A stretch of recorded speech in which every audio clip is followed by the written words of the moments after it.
Miracle Aboagye, let me pick your thoughts on this one. I mean, you earlier assured us that the NPP will put its officers in check so they don't cross this line.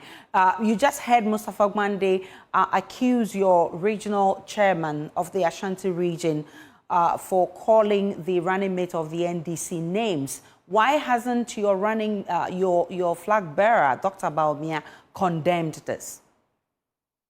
See, Aisha, it's important that as we speak about people, using interpreted language, we also speak about party leaders who would be honest and sincere, eschew dishonesty.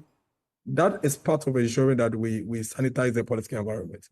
I'm waiting for Mustafa's flag bearer, former President John Mahama, to condemn the General Secretary of the NDC, who stood in the presence of their flag bearer to denigrate the Vice President of the Republic through not just words, but even gestures. And I'm sure you've seen that video. You've played it on your channel.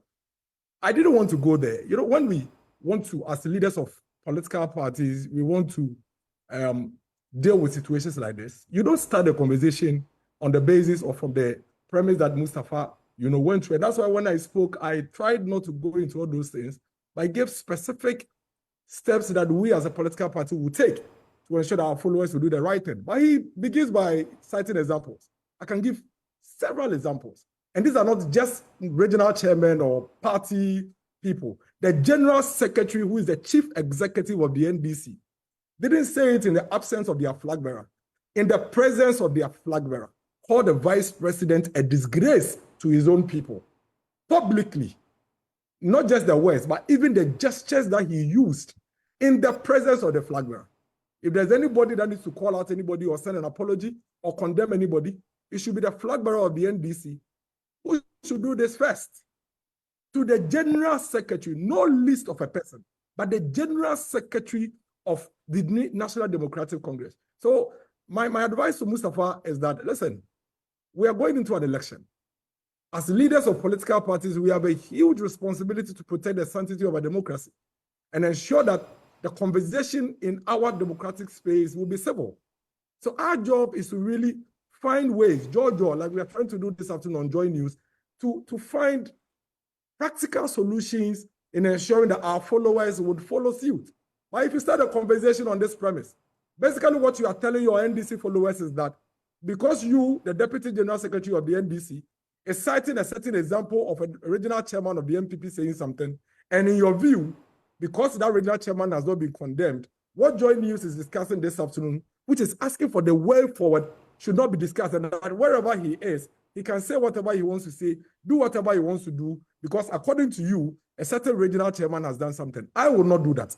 But my advice to him is that if there's anybody that needs to condemn somebody, it is first John Dramani Mahama, who sat behind his General Secretary openly, publicly, in the presence of thousands of people, on the home grounds of the Vice President, disrespectfully insult the people and call their own son a disgrace to his people. What is more intemperate than the General Secretary of a political party standing in front of his flag bearer and calling the Vice President of the Republic a disgrace? So by saying that you will not go to some of these issues, are you now pledging to ask the electorate to take you serious if you say that going forward you will not use intemperate language?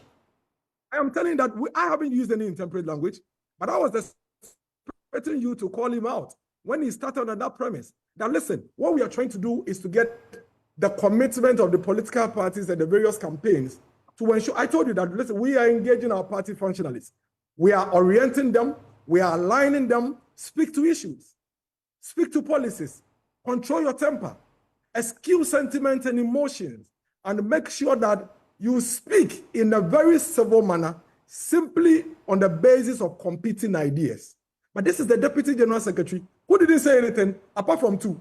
Try to give instances of what he thinks are examples of people in other political parties who have done certain things that their flag bearer should have called it, but he forgot.